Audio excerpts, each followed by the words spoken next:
ماں کو مناسب مقدار میں دودھ اترنے میں انگزائٹی کا کوئی تعلق ہو سکتا ہے؟ کوئی نفسیاتی عوامل ہو سکتے ہیں اس میں یا نہیں؟ بالکل ہوتے ہیں، انگزائٹی، ڈپریشن. کچھ عورتوں کو تو ڈلیوری کے بعد ڈپریشن ہوتا ہے، جس کو ہم بلوز کہتے ہیں. جی، پوسٹ پارٹم بلوز ہوتے ہیں. بلوز تو چلو 2-3 دن تھوڑا سا اداس رہے، سیڈ رہے، پھر اٹھے. پھر پوسٹ پارٹم ڈپریشن بھی ہوتا ہے. ڈپریشن پھر لمبے عرصے چلتا ہے. تو اس کو پھر ریکگنائز کرنا چاہیے، پہچاننا چاہیے کہ ہاں ان کو ایک پرابلم ہو رہی ہے، اس کو ٹریٹ کرنا چاہیے.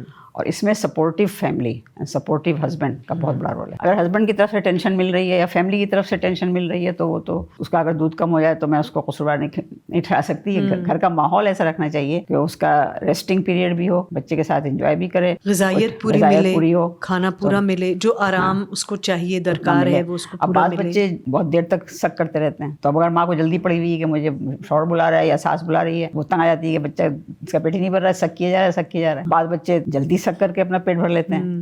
مدر کو بالکل ریلیکس ہونا چاہیے کہ بھائی جتنا ٹائم لگے گا وہ لگے گا.